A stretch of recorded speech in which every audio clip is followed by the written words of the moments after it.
Mr. McClay, worthy opponents, and ladies and gentlemen of the audience. Thank you for joining us today. My name is Amy Caldwell, and I will be presenting the first affirmative rebuttal. The negative team has attempted to prove their resolution.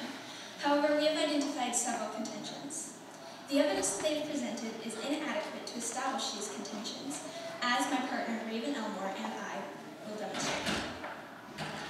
Regarding Camille's comment about eminent domain, according to Columbia University, eminent domain is, quote, the power of the state to seize private property without the owner's consent. In some of the middle states, especially Texas, landowners are arguing against having the Keystone XL Pipeline run through their property. However,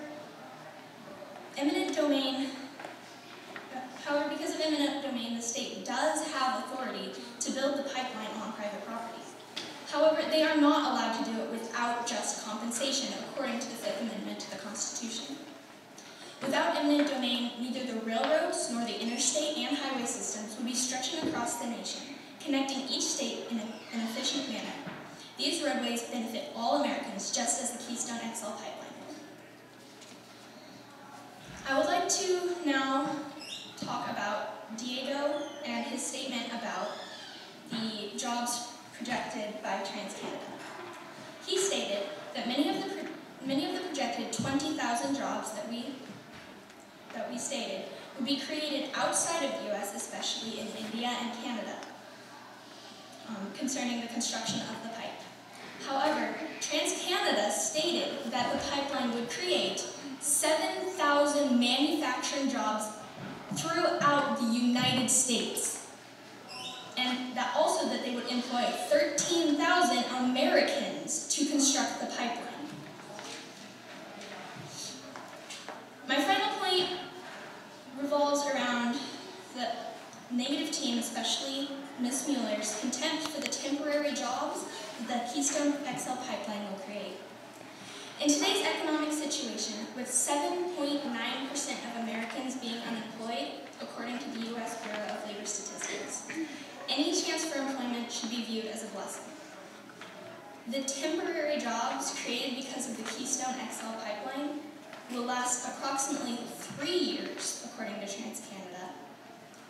At the negative team's lowest estimate of 2,500 jobs and the average salary of $45,000 for construction workers in the U.S., a total of $112.5 million will be flowing from TransCanada to American workers in 1 year.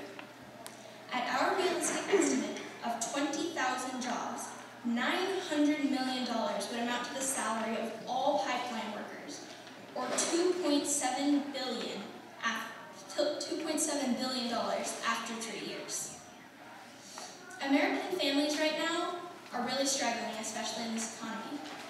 Unemployment compensation, on average per week in Oregon, is allowed to be no more than $524.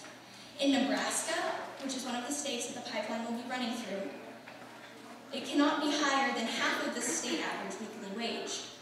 So, on unemployment, someone can only make half of what someone in a real job would make. In Kansas, also a state that the pipeline will run through, the average weekly benefit amount is only $315. At $45,000 a year, a pipeline worker would be able to bring home around $865 a week to help support their families, and that's more than twice the amount of the average unemployment check. These jobs are what American families need